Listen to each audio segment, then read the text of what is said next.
Hi, friends. This is John. I'm passionate about developing regenerative agriculture systems that improve soil health, produce crops that are completely resistant to diseases and insects, and produce food of such an exceptional quality that we can have a legitimate conversation about growing food as medicine. I've been fortunate to meet many people with incredible knowledge and information about soil and plant systems. However, much of this knowledge and information is scattered all over the place. I founded Advancing Eco-Agriculture in 2006 to bring this knowledge together in a more coherent fashion and incorporate it into products and growing systems that growers can easily put into practice. It's my personal mission to have these regenerative agriculture systems become the mainstream globally, the status quo against which all other growing systems are compared. To achieve this goal, I want to share the knowledge that we have learned in the last decade and make it available to everyone.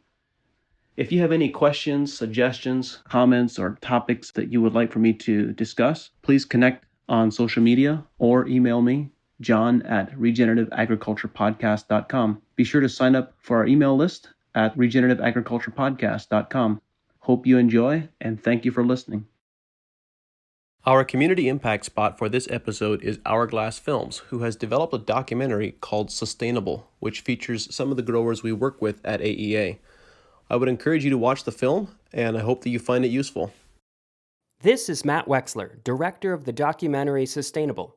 In 2013, my wife and I set out to make an inspirational film that spoke to the regenerative agriculture movement. Early on, we met Marty Travis of Spence Farm, who would become our main character on a journey through the seasons of producing food in a way that is not only good for people, but good for the soil. Sustainable has since developed a cult following from those looking to reinvent the food system, and I invite you to check it out. You may even find a segment on the amazing host of this podcast. Visit sustainablefoodfilm.com for more information. We want your feedback. We've been publishing the Regenerative Agriculture podcast for almost 2 years, and over 5,000 people listen to each episode. And we really want to hear from you and learn from you. What is it that you would like to hear more of, and what suggestions do you have for improvement? There's a link in the show notes, or you can also find it at advancingecoag.com/podcast. That's advancingecoag.com/podcast. We've put together a form that is really easy for you to fill out and give us your feedback and yes, no votes on things that you would like for us to improve or change in the future. So I'm looking forward to your feedback very much, and thank you in advance. Hi, friends. Welcome to the Regenerative Agriculture Podcast. I'm here today with Dan Kittredge, who is the director of the Bionutrient Food Association and the Real Food Campaign. Dan and I have known each other and been friends for probably a decade or more, right, Dan? I would say at least, yeah. We've had lots of stories and shared adventures, and we both share a passion for one of the aspects of healthy food production, which is the capacity to produce food that is so healthy that it can legitimately be considered food as medicine. So, Dan, I'd love for the audience to hear more of your story. Tell us a little bit about your background and some of the memorable moments that led you to the work that you're doing today. Okay. And thank you for having me on, John. It's been very impressive watching you over the past decade and everything you've done. My background is, I grew up on an organic farm in Massachusetts, and my parents worked for and still do work for an organic farming organization called NOFA. And through my, childhood, teens, and 20s, I, would be managing the farm, sort of just what I always had done. But when I got married and had found no other better way to raise a family, I thought, than a homestead, small farm, that lifestyle, I rapidly came to terms with the fact that I didn't have the skills to make a living farming.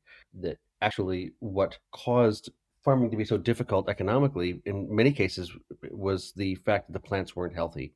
And I got that insight from, watching them be regularly attacked by insects and disease year in, year out. And even though we thought we were doing a better job because we weren't using chemicals, our plants were obviously not healthy because they were suffering from things that plants in nature don't regularly suffer from. And so that sort of set me on this track of learning how to do a better job. Not is organic better, but maybe what is better than organic. And that's where I met you at Acres, and I think it was 2006, maybe 2007.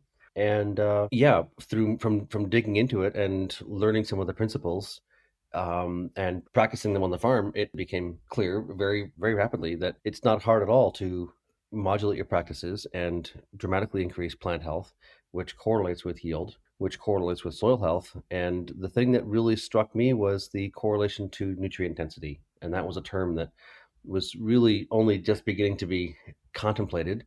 And I remember going around talking to all the elders, Art Anderson and Gary Zimmer and Jerry Brunetti and Bruce Tanio, et cetera, and saying, okay, you guys are talking about bricks, you're talking about nutrient density.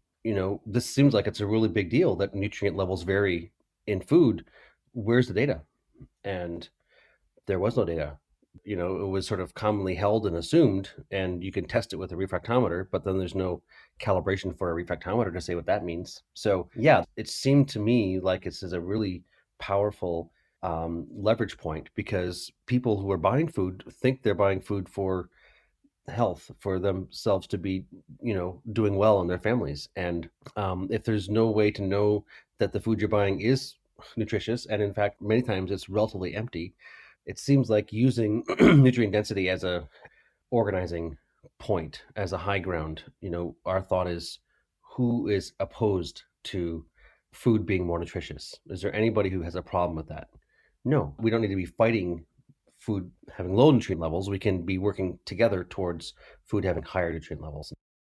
And so, yeah, it's been a process over the past 10 years. We founded the organization, the BFA, to serve as a educational nonprofit that could work with growers of all scales to help them understand what we call principles of biological systems.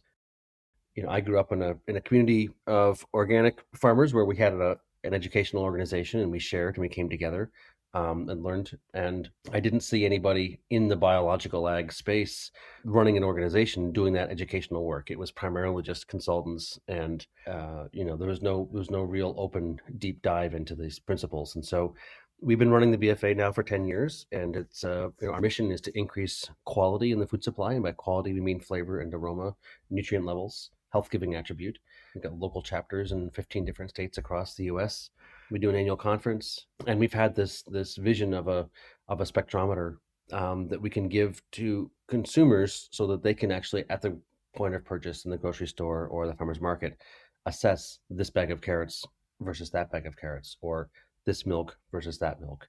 And actually, not just to consumers, but to farmers, so they can see in the field where your plants are at, how they're growing, and for buyers and wholesalers and retailers, so they can make decisions for their supply chain based on the nutritional value. Our thought is, if we can organize an open framework of understanding that effectively focuses on nutrient density, there's some amazing transformative effects that can occur. Dan, in that background, you mentioned a couple of pieces which I think are very important for us to elaborate on. Certainly want to describe the work that you're doing with the conference and the instrument that you're developing, but you made two connections that I think are perhaps not well understood. And the first is the connection between the presence of insects and diseases and nutrient density. And the second is the correlation between nutrient density, nutritional integrity, and soil health. And also, of course, how that then ties to sequestering carbon and climate change. So those are two different aspects. But to the first point, I had a conversation with a fruit grower this last week who was of the persuasion that he is not spraying his fruit with any pesticides, and he has some codling moth larvae in his apples. And his point was that, well, the apples are good enough for the codling moth; they're good enough for people to eat as well. What would your response be to that? Yeah, you and I have talked about this many many times over the years, John. And your plant health pyramid is one of the easiest ways that people have access to for understanding it. But I use the metaphor of a milk cow and a bale of hay.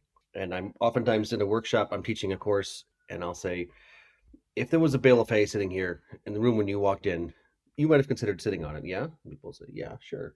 I said, but you probably would not have considered eating it. And they're like, yeah, yeah, that's true. And then I say, and if a milk cow had walked in and seen that bale of hay, she probably would not have considered sitting on it, but she likely would have considered eating it. And was like, yeah, that's true. I'm like, so we have Now, here an example of a situation where something is food for one species, but not food for another. It's like, yeah, okay, that makes sense. And they say we know that cows have four stomachs to digest complex cellulose and turn it into, functional nutrition because of their more evolved digestive tract. If you can understand that concept, which I don't think is very sophisticated, then understand that the larvae of a Colorado potato beetle does not have a liver, does not have the enzymes in its gut necessary to digest protein, as an example. And so, functionally, when your plant is going through the process of building those higher order compounds, the plant secondary metabolites, out of the lipids, the fats and oils, out of the proteins, etc., if your plant is healthily building those higher order compounds, it is indigestible to the fungi, to the larvae, to the beetles, to the bacterial and fungal spores. It's just physiologically those organisms can't digest a plant with the compounds that we experience as flavor and aroma. If you have eaten a tomato that doesn't have much flavor, it doesn't have high levels of those secondary metabolites. If you've eaten a tomato that does have a lot of flavor, it does have high levels of those secondary metabolites. It's those compounds that correlate with flavor and aroma for us that actually make something indigestible for an insect or a disease. So, in brief, if something can be used as a food source by a Colorado potato beetle larvae, or by a codling moth larvae, or by a cabbage looper, then it's not fit for people to eat, really, because it doesn't have those higher order metabolites that contribute health to us. That's what I say. I say it's in nature's report card. And, if it's insect food, it's insect food. If it's fungus food, it's fungus food. Only when you've got animal pests attacking your crops is nature telling you that you're producing animal food. Yeah. And then to the second point that you made, the connection between nutritional integrity and soil health. How does nutrient density lead to improving soil health, and vice versa? How does soil health lead to improving nutrient density? Well, nutrient density functionally is higher levels of more nutrients per unit volume. So, more copper, more zinc, more potassium or calcium. It's there's levels and there's ratios. So we want to have be balanced ratios, but generally overall, it's higher levels of those elements, and then it's also higher levels of the polyphenols and antioxidants and things like that. And so the way nature works to build nutrients into a plant is through photosynthesis. The plant makes sugar in the leaves and injects it into the soil to stimulate the soil life, which then digests the soil and functionally are able to harvest nutrients from the soil and bring them back up into the plant.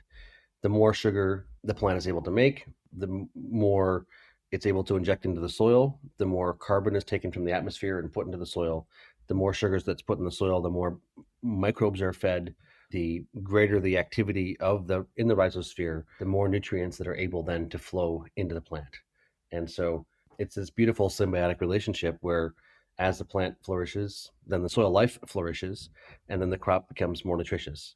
And then whoever eats that becomes more nutritious. So it's a really simple and elegant and beautiful process, which I'm sure you've covered in previous podcasts. Yeah, it is something that I've spoken about quite a bit. And I think the really important piece that has been missed historically is the contribution of plants. And the way that I describe it is that if you did not have plants photosynthesizing and contributing the carbon that they sequester to the soil profile, the only thing that you really have that would be considered soil is decomposed rock particles. It's really plants that contribute organic matter. So, my contention is that it is healthy plants which create healthy soil, and that they're the engine that drives the system, not the other way around. Yeah, absolutely. I would concur. And plants can functionally wear out the soil, but it's not the plants, it's the management.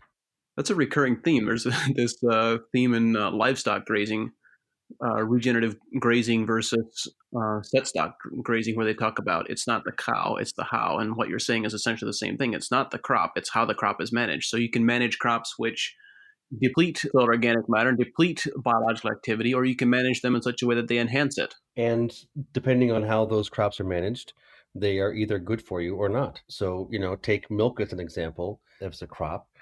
Depending on what the cow eats, that milk either has healthy omega-6, omega-3 ratios in it or unhealthy omega-6 and omega-3 ratios in it. Depending on, how the, I don't know, cabbage was fertilized, it either has, good levels of complete proteins and brassicosins in it, or it's full of nitrates. And, there's this concept that, oh, it's better to have, the Mediterranean diet or the keto diet or the I'm lactose intolerant or I'm this, I'm that, right? People seem to think that all carrots are basically the same, all milk is basically the same, all wheat is basically the same. And it's really, really not. And that's, I think, the piece that we have been trying to bring forth with the BFA is that the effect of that crop on your body has a lot to do with how it was produced. And so saying that, I can't digest milk or I can't digest wheat, maybe you can't digest what's normally available in the supply chain. But if it was produced well, you might be surprised at how your body responds. And can we help people select the better tomatoes, the better wheat, wherever it is that they buy food? Because if we can help people do that, then we can apply an economic lever to the supply chain, which incentivizes farmers to focus on quality and not on volume. Because right now, all of the economic incentives are on volume effectively. And, farmers need to make a living. And so they're going to follow the money. So this is the whole idea with the spectrometer is to effectively, establish a new framework for discernment. Dan, you've mentioned several points that tie together I want to dig into a little bit more deeply. Just now, you made a very strong point that crops are not all produced the same. They have very different quality, very different levels of nutrient density. And earlier in our conversation, you made a point that the data doesn't really exist and isn't really out there. So, the question that I would have for you is why do we desire to have higher or more balanced nutritional density? And do we really know what that is and what's the backstory? How can we say those things without having the historical data? First question is, why does it matter? Why do we care? Well, because you are what you eat. And, we have evolved these really sophisticated nutrient monitoring devices inside of our own bodies called noses and tongues.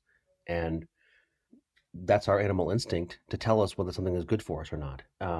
When people talk about their food not having much flavor and salt, sugar, fat, all of the things that are added when food is processed to trick the nose and the tongue into thinking that something is desirable when it's just the synthetic flavorings or the corn oil or whatever it is in it, the salt. You know, our bodies require dozens of different elements, billions of times a day, just for basic maintenance. Copper, zinc, calcium, potassium, sulfur, phosphorus, chromium, molybdenum. How many elements can you name? And how many elements are actually in your food?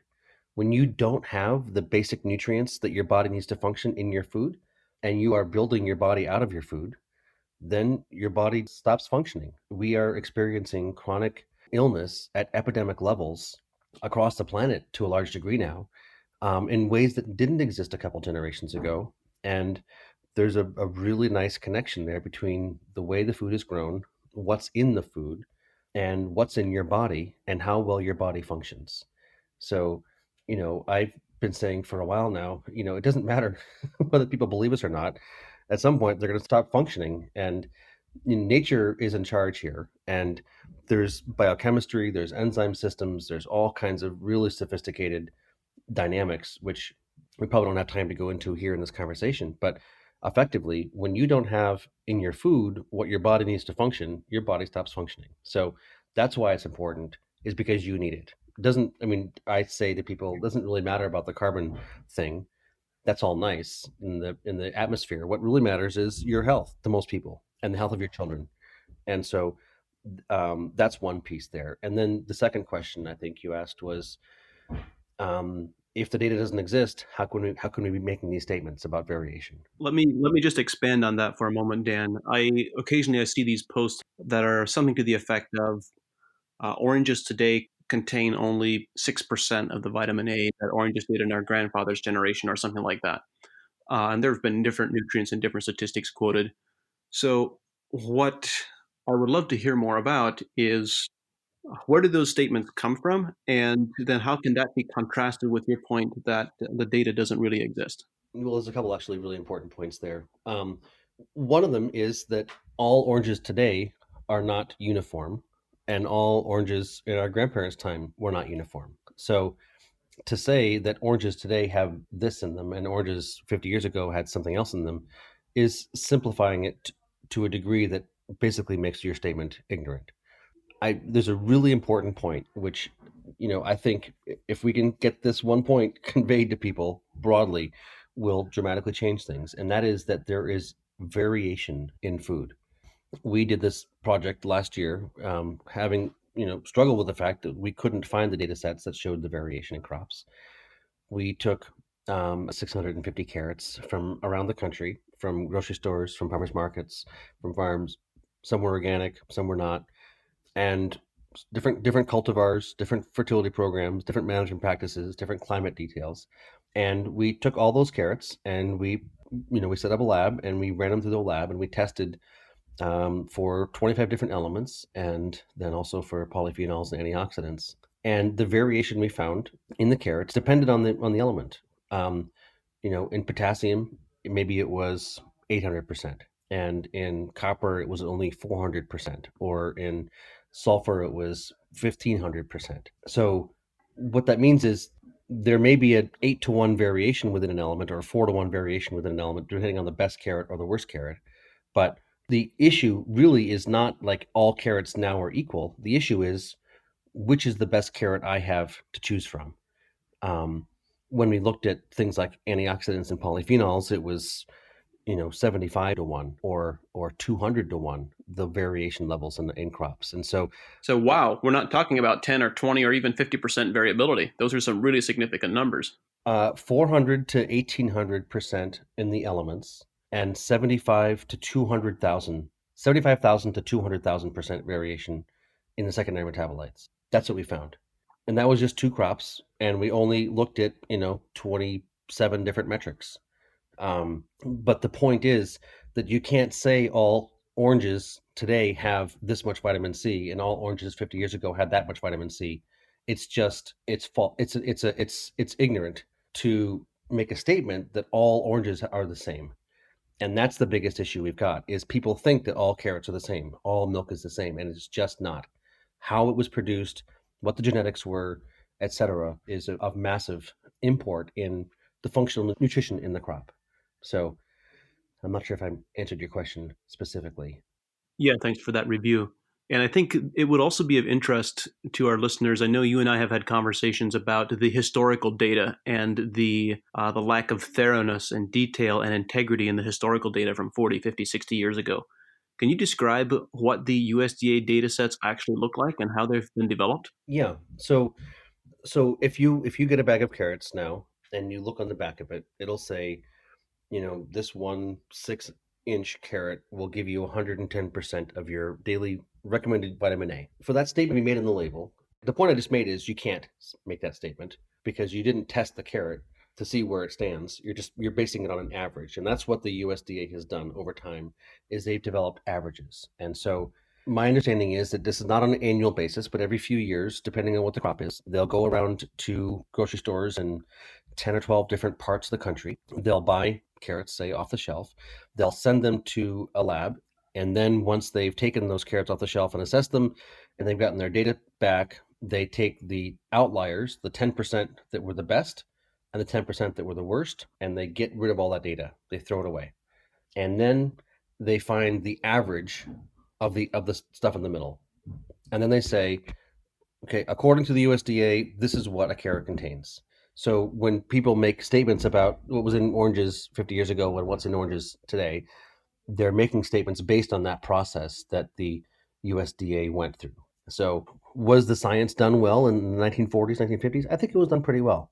I can't speak to that to a great degree. The whole point is it's assuming what's in the grocery stores, which is the stuff that was produced generally in the larger farms, in many cases, not well.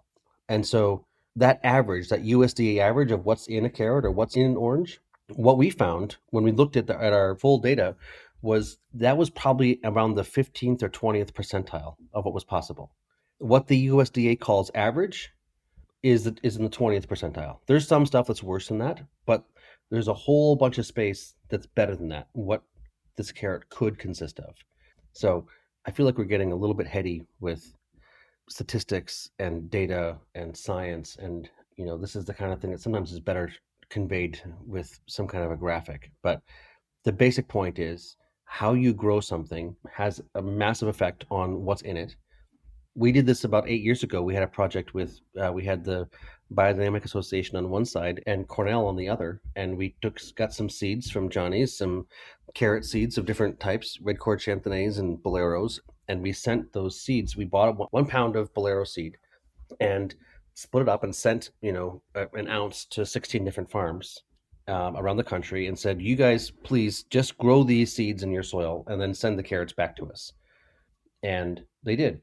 And we found again that massive variation in the carrots. They were the same seeds from the same bag grown in different soil, and the nutrient variation was massive. I think you've made the point very clearly that there is significant nutrient variation based on management, based on how a crop is grown. The next question that leads from this is, of course, growers, particularly the audience for this podcast, people who really care about producing healthy plants that are resistant to diseases and insects, desire to be able to monitor that in the field and to actually know what is the nutritional profile of the crops that they're producing. Do they have the capacity to resist diseases and insects, and how can they produce healthy food for people? How do we measure that? Yeah. Well, this gets to the actual work we're doing. We've been talking for a few minutes now about the theory and the principle, but most farmers like to actually get the job done. So you and I both grew up on farms and are, have that farmer spirit, I think. For me, when I started to put all these pieces together 10 years ago, and having watched my parents write some of the first organic standards in the country in the 1980s and watched how certification systems worked and labeling systems worked, it seemed to me that structure was flawed to begin with. The way organic works, as an example, is you're either are organic or you're not organic. It's a binary, it's a black and white. And what we just got done discussing was that crop nutrient levels, nutrient density in crops is anything but binary. It is a continuum. You're either on the 10th percentile or the 30th percentile or the 50th percentile.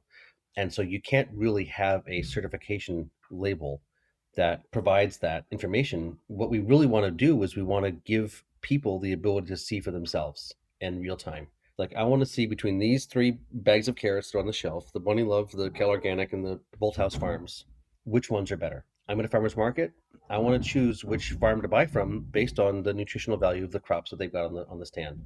And the way that you would be able to do that is through a process called spectroscopy. When I'm explaining spectroscopy to people, I say, so we know that, Alpha Centauri is a star that's, whatever, 6 light years away. And we humans have never sent any probes, any, starships or whatever past the edge of the solar system, which is a light maybe 12 hours away. But the scientists, the astrophysicists, are like really confident that Alpha Centauri is made up of 51% hydrogen, 48% helium, 1% other gases in these levels and ratios. Like, even though it's 5 light years away or 6 light years away, we know exactly what it's made up of. And we did not figure that out by going there and sampling it. We figured that out by reading the light that came off of it. And this is what spectroscopy is basically, is that every element in chemistry vibrates at a certain frequency, basically makes a certain kind of light. Every compound in chemistry, protein or lipids, vibrates in physics and effectively puts out a certain kind of light. And so our basic idea is to build a spectrometer that a consumer can hold in their hand, which they can take to the grocery store or to the farmer's market and flash a light at the crop. And by reading the light that bounces back, discern functionally how good that crop is. And that was an idea that we had, 6 or 8 years ago, but technically it wasn't possible. With the sort of rapid improvement in smartphones over the last 10 years, it now is possible to really build that miniaturized consumer priced spectrometer in scale. It just wasn't something that we could have done 8 years ago, but it is something we can do now. And so, it's one thing to give the consumer the ability to test and use that as our sort of our truth mechanism, because in my experience from looking at the data, there's a bunch of organic that's not very good. And there's a bunch of stuff at farmers markets that's also not very good. You can't say buy local and it's going to be more nutritious. You can't say buy organic and it's going to be more nutritious. It has everything to do with the farmer and how that farmer produced. And so it's one thing to have a tool for the consumer, but what we really want to accomplish as part of this process is a tool for the grower as well. I mean, you and I have talked about this a lot. If the grower had the ability with some basic background information to, like what's your soil type, what's your fertility program, what's your cultivar, what's your climate data. If the grower had the ability to flash a light at the leaf of the plant while it's growing, the tomato, the oat, the corn, whatever it is, and get assessments of what's going on in that plant, then they could change their fertility program in real time. And instead of the farmers basically being concerned about, uh-oh, when I bring my crops to market, what are they going to say? The farmer can basically in field modulate fertility during the growing season so that they can be ensured that when they bring their crops to market, they're going to be in the 10th percentile. So yeah, from a very practical standpoint, this is something that we can be doing now. Dan, from the work that you are doing on this now, you said that it is now possible. It wasn't possible 8 years ago. From your perspective, how far away are we from having a tool like that in the hands of consumers and in the hands of growers? Well, our first prototype tool is available now. People can order them and get them shipped to them. There's a bit of a back order, a couple of months, but they're available. The data collection we're doing this year for the lab is such that by this winter, we will have calibrations for 6 crops: cherry tomatoes, grapes, carrots, lettuce, spinach, and kale. Those are the 6 crops we're testing this year. And so as far as a generation one proof of concept functioning tool that a consumer can use in the grocery store, it looks like we're going to have it this winter. It's a generation one tool. It's not slick, it's not mass producible, it's nowhere near as sophisticated as we'd like it to be.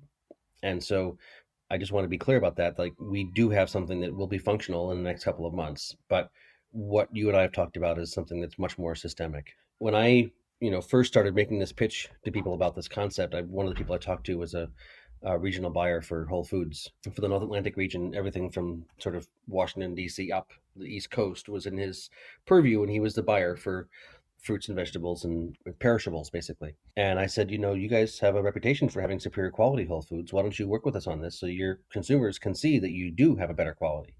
And they said, no, no, we're not going to do that, because they knew enough to know that they really weren't that much better than the competition.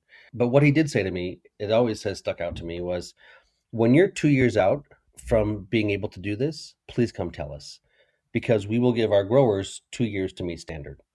And I would say where we stand right now, we can safely say 2 years from now, we're going to have a mass produced consumer tool available in, thousands or tens of thousands per month, with more sophisticated tools in the hands of farmers, to be doing this sort of monitoring and management. I think 2 years is where we're at right now. So I'm really excited. This has been something I've been working on for more than a decade, and we're really close to this, to a very significant, I think it's a paradigm shift, really, in the way food is understood.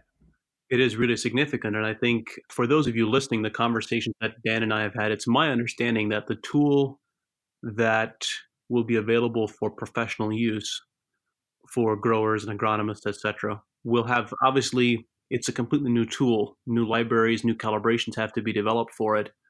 But once those calibration libraries are developed, there are limits, of course, but from an agronomic perspective, we will be able to measure everything we would have the desire to measure: full mineral profile, amino acid profile, proteins, peptides, carbohydrate profile, lipids, hormones. The list kind of just goes on and on without end. This could be a really incredible management tool. And anybody who engages in the process of learning and sharing is going to obviously have a leg up, because they're going to be able to modulate their practices, add different foliar sprays, whatever it is that is seems to be recommended. If you can assess in real time what is going on and make management decisions accordingly, um, the implications for your for the health of your plants, your cost of production, your yields, your economic viability are extremely positive.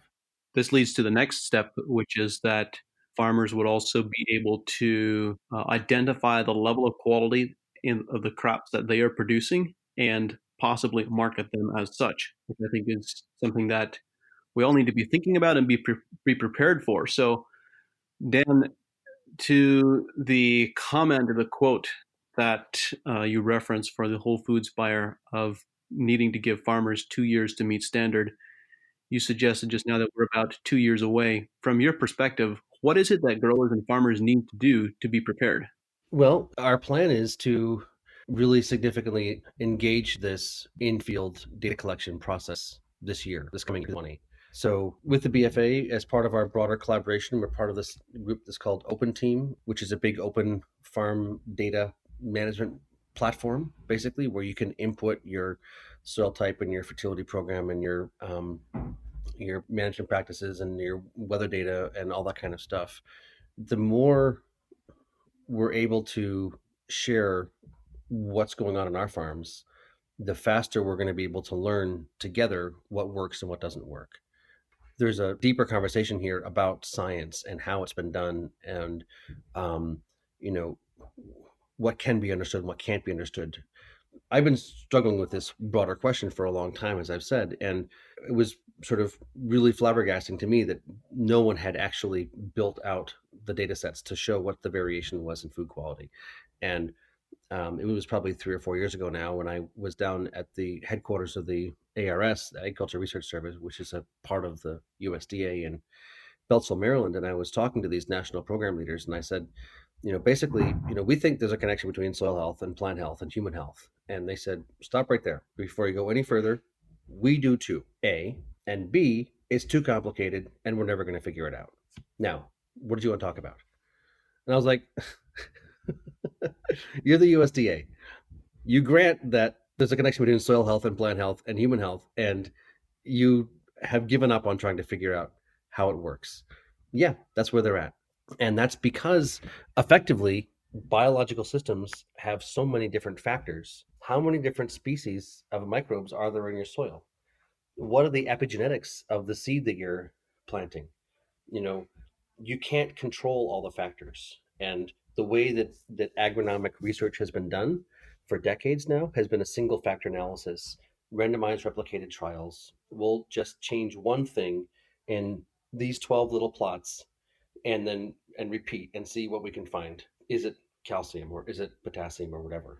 It's impossible to just change. It's impossible to just change one thing in agricultural systems. Well, that's the whole point. Is that it's a constantly moving ecosystem of dynamics, and the only really real way to tease out what's going on is to have a framework where every farm can functionally be a research farm, where if we have hundreds or thousands of farms that are collecting common data about their environmental conditions, about their management practices, and then they're sending in their crops to a lab to be assessed, all of a sudden we've got this, it's called a metadata set, where we've got hundreds or thousands of farms each submitting hundreds or thousands of data points, and then you can look for patterns. And so what I would suggest is that farmers get engaged in this process. The sooner you're engaged, the sooner you have your data.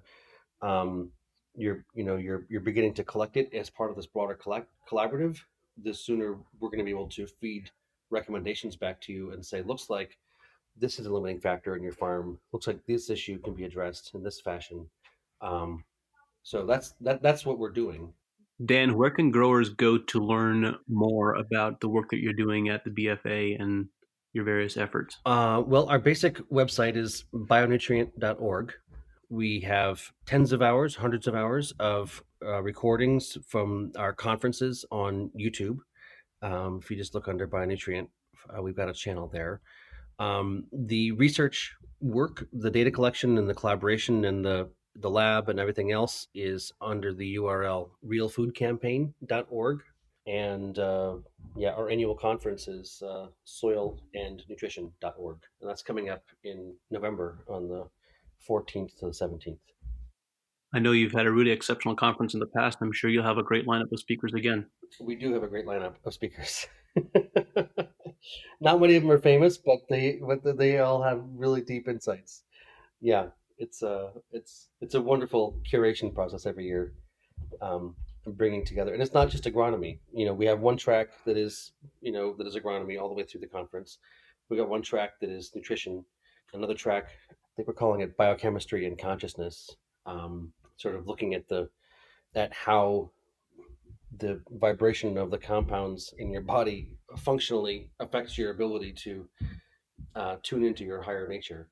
Another track on systemic solutions. So whether it's economics or the environment or politics, what are ways that we can actually systemically engage in building the solutions we're looking for? So yeah, it's a really nice community, and just the average level of knowledge and insight of attendees is, I find it remarkably high. So it's a great way to be energized and inspired. If you want to be surrounded by some really inspiring people, it's a good place to go.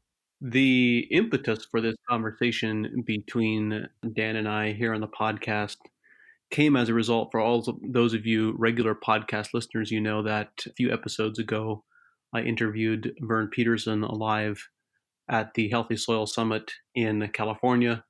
And Vern really encouraged me to begin developing standards for what defines quality in fruit.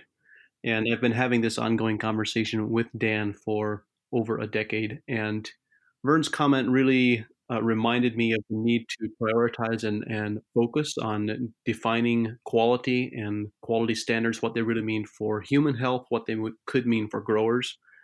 And so, in our work at Advancing Eco Agriculture, we are beginning to work much more closely with Dan and the Bionutrient Food Association, the Real Food Campaign, to both to develop these tools that Dan is working on, and to define what quality really means, and then also define how to get there.